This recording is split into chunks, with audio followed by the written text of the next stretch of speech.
हिसाब से चले। अगर लॉ ना हुआ तो हर कोई अपने हिसाब से चलने लगेगा, कंट्री का पूरा सिस्टम ही कोलैप्स कर जाएगा। लॉ होता क्या है ये आपको वीडियो के लास्ट में समझ में आएगा। सबसे पहले समझना होगा कि एक्ट क्या होता है। एक्ट को समझाने के लिए मैं इनकम टैक्स एक्ट और जीएसटी एक्ट की बात करूंगा। देखिए, एक्ट गवर्नमेंट का बनाया हुआ एक रिटन रूल है जिसको पार्लियामेंट में पास किया जाता है।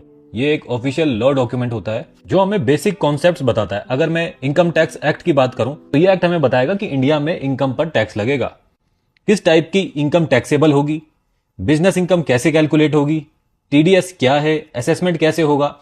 ये सारी बातें इनकम टैक्स एक्ट हमें बताएगा और ये सब ब्रॉड तरीके से लिखा हुआ होता है, डिटेल में नहीं होता है। अगर जीएसटी एक्ट की बात करूं तो ये एक्ट हमें बताएगा कि जीएसटी किस पर लगेगा, सप्लाई क्या होती है, इनपुट टैक्स क्रेडिट क्या होता है, रजिस्ट्रेशन कब कंपलसरी है, पेनल्टी क्या है। ये सभी बातें आपको जीएसटी एक्ट बताएगा। यानी कि एक्ट सिर्फ हमको एक फ्रेमवर्क देता है, उसकी डिटेल्स नहीं देता है। एक्ट हमें बताता है कि क्या करना है, मगर करना कैसे है ये हमको एक्ट नहीं बताता है। अब बात आती है एक्ट को इंप्लीमेंट कैसे किया जाए। इसी हायरार्की में अगला आता है रूल्स। रूल्स हमें बताता है कि एक्ट को प्रैक्टिकली कैसे इंप्लीमेंट किया जाए। अगर मैं एग्जांपल लूं, एक्ट हमें बताएगा कि टीडीएस डिडक्ट करना है, तो रूल्स हमें क्या बताएंगे कि टीडीएस कैसे डिडक्ट होगा, ये हमको रूल्स बता देंगे।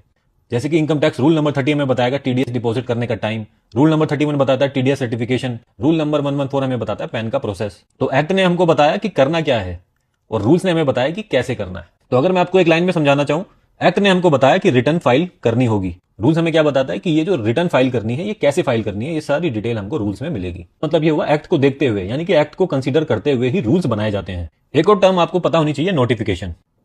नोटिफिकेशन सरकार के द्वारा की गई ऑफिशियल अनाउंसमेंट होती है। जब भी कभी एक्ट में या रूल्स में कुछ चेंजेस लाने हो तो सरकार नोटिफिकेशन पास कर देती है। मान लो इनकम टैक्स फाइल करने की जो ड्यू डेट है उसको एक्सटेंड कर दिया गया, बढ़ा दिया गया, तो इसके लिए डिपार्टमेंट क्या करेगा, एक नोटिफिकेशन पास कर देगा। टीडीएस के रूल्स चेंज हो गए हैं या फिर कोई नया आईटीआर फॉर्म आ गया है तो इसके लिए डिपार्टमेंट अलग अलग नोटिफिकेशन पास कर देगा।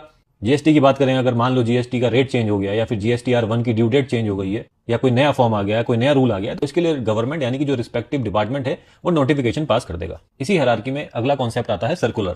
सर्कुलर डिपार्टमेंट के द्वारा तब लाए जाते हैं जब लोगों में कुछ कंफ्यूजन हो। मान लो लोगों के बीच में थोड़ी कंफ्यूजन है कि टीडीएस कौन सी पेमेंट पर लगेगा, तो सीबीडीटी क्या करेगी, सर्कुलर पास कर देगी जिसमें सभी डिटेल्स लिखी होंगी ताकि लोगों की कंफ्यूजन दूर हो जाए। ऐसे ही मान लो लोगों में कंफ्यूजन है कि कंपोजिट सप्लाई क्या है या फिर मिक्स्ड सप्लाई क्या है, तो इस कंफ्यूजन को दूर करने के लिए सर्कुलर पास कर दिया जाते हैं डिपार्टमेंट के द्वारा ताकि लोगों की जो कंफ्यूजन है वो दूर हो जाए। इसमें मैंने एक टर्म रेगुलेशंस के बारे में नहीं बताया क्योंकि मैंने आपको एग्जांपल दिया इनकम टैक्स और जीएसटी का, जिसमें रेगुलेशंस की बहुत ही कम जरूरत पड़ती है। तो अगर हम एक्ट से लेकर सर्कुलर तक की बात करें, इन सभी को मिलाकर लॉ बन जाता है।